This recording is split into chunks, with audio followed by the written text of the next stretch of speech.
छाए हुए थे, पुष्पा, ट्राइस्टार और रॉकी भाई। पुष्पा दक्षिण के जंगलों से उठकर अंडरवर्ल्ड तक पहुंचा था। लोग उसे कम समझते थे, लेकिन वह हमेशा कहता था, पुष्पा नाम सुनकर फ्लावर समझे क्या, फायर है मैं। उसकी चालाकी और दिमाग ने उसे बहुत कम समय में बड़ा तस्कर बना दिया। दूसरी तरफ मुंबई में पहले से एक नाम राज कर रहा था, ट्राइस्टार। ट्राइस्टार बेहद खतरनाक डॉन था। उसके आदमी पूरे शहर में फैले हुए थे। बंदरगाह, कैसीनो, ड्रग्स और हथियारों का पूरा कारोबार उसी के हाथ में था। मुंबई में लोग कहते थे कि अगर रात में गोलियों की आवाज आए तो समझ लो ट्राइस्टार का काम चल रहा है। लेकिन अंडरवर्ल्ड की दुनिया में एक और नाम तेजी से उभर रहा था, रॉकी भाई। कोलार गोल्ड की खदानों से उठकर वह ऐसा आदमी बन चुका था जिसे देखकर बड़े बड़े गैंगस्टर भी खड़े हो जाते थे। रॉकी भाई का सिर्फ एक सपना था, पूरी अंडरवर्ल्ड पर राज करना। एक दिन खबर फैली कि कोलार से अरबों रुपए का सोना मुंबई आने वाला है। ये सोना सिर्फ दौलत नहीं था, बल्कि अंडरवर्ल्ड की सत्ता तय करने वाला था। जो इस सोने पर कब्जा करेगा वही पूरे अंडरवर्ल्ड का असली बादशाह बनेगा। सोने की खेप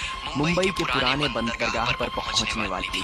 रात के अंधेरे में वहां तीनों अपने अपने गैंग के साथ पहुंच गए। सबसे पहले ट्राइस्टार बोला, मुंबई में बिना मेरी इजाजत कोई कारोबार नहीं करता, ये सोना मेरा है। पुष्पा मुस्कुराया और बोला, झुकने का नहीं। तभी धुएं के बीच से भारी कदमों की आवाज आई। सभी की नजरें उस तरफ घूम गई। अंधेरे से एक आदमी बाहर आया, रॉकी भाई। उसने सिगरेट जलाते हुए कहा, अंडरवर्ल्ड में 3 लोग राज नहीं करते, यहाँ सिर्फ एक बादशाह होता है। इतना कहते ही गोलियां चलने लगी। पूरा बंदरगाह युद्ध का मैदान बन गया। कुछ ही देर में चारों तरफ लाशें बिखर गईं। सुबह जब सूरज निकला तो बंदरगाह पर सन्नाटा था। सोने की पूरी खेप गायब थी और शहर में सिर्फ एक नाम गूंज रहा था, रॉकी भाई। लेकिन दूर खड़ा पुष्पा हल्का सा मुस्कुरा रहा था, क्योंकि उसे पता था कि असली खेल अभी बाकी है। बंदरगाह की उस रात के बाद पूरे अंडरवर्ल्ड में सिर्फ एक नाम गूंज रहा था, रॉकी भाई। लेकिन कहानी यही खत्म नहीं हुई। कुछ दिनों बाद खबर आई कि शहर में फिर से सोने की एक बड़ी खेप आने वाली है।